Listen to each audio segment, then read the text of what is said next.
What is cracking? From the last video, the sit down interview style sort of thing, a bit weird, so we won't do that again.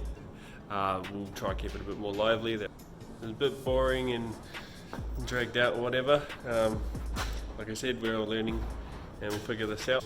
Today we're going to have a look at trying to get all the rest of the wiring out of this Falcon so we can get rid of that and get the E36 back in the shed hopefully. So we'll have a look at that. So at first glance is the wiring here, the left hand side loom. Just goes to the firewall there I think, and I don't think we need the other side. I'm pretty sure it'll just be a case of pulling the kick panel, and hopefully we don't have to pull the dash, but if worst comes to worst we'll do that. It's not a big deal. Well, I don't think it is. We'll have a look anyway.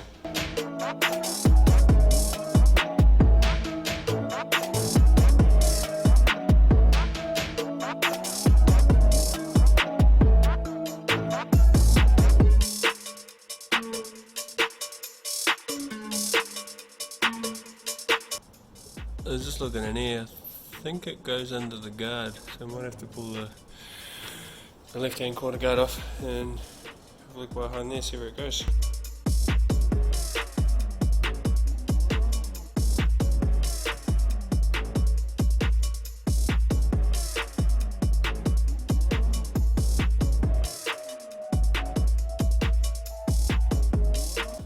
Alright, so I got a bit carried away, started digging into it, got what I need of the loom, asking on a barrel swap page on Facebook, and I found out that this here is basically all I need. That's actually connects there, and that went through the firewall, so there's actually a couple plugs on the end of here that are just inside the car behind the kick panel. Quick look in there. Pretty dark so you can't see much, but yeah, so this is all I need of the loom apparently. I'm going to read up a bit more, study some pin-out diagrams and wiring, and figure out what is what and what I do and don't need, and I'll eliminate what I don't obviously, clean it up and get it ready. Also went ahead and pulled the throttle pedal out, this bit here, and cut the wires off, and also cut the OBD2 plug out.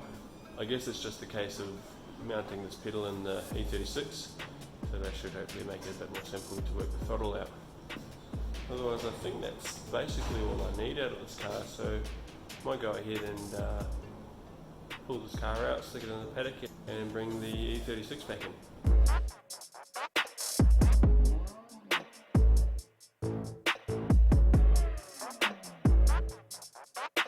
Alright, so as you can see, we've got the beamer back in. So this is it in all its glory. Like I said, it's not perfect. This side's quite straight, paint's peeling, but that side has a nice little bung here. Judging by what I've seen underneath the car and stuff, it looks like it used to be a bit of a bush basher, so again, not a problem, we can deal with it.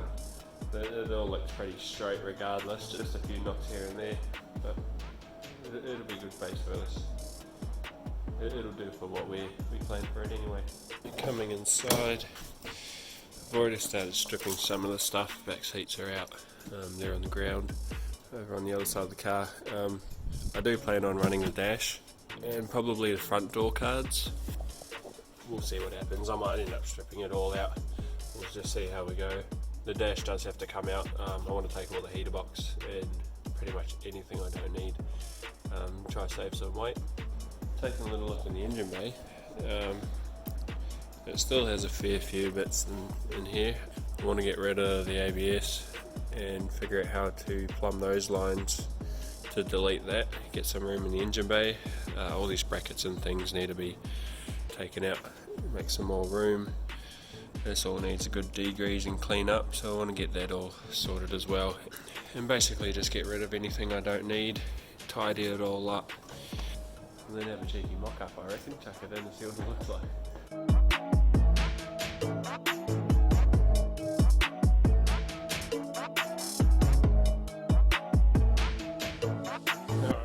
mock-up was a complete fail. The intake manifold was hitting on the ABS pump, so that definitely has to go. But we'll probably leave it there for the day. It's getting dark and cold and I want to go home. This is probably a better introduction to the build.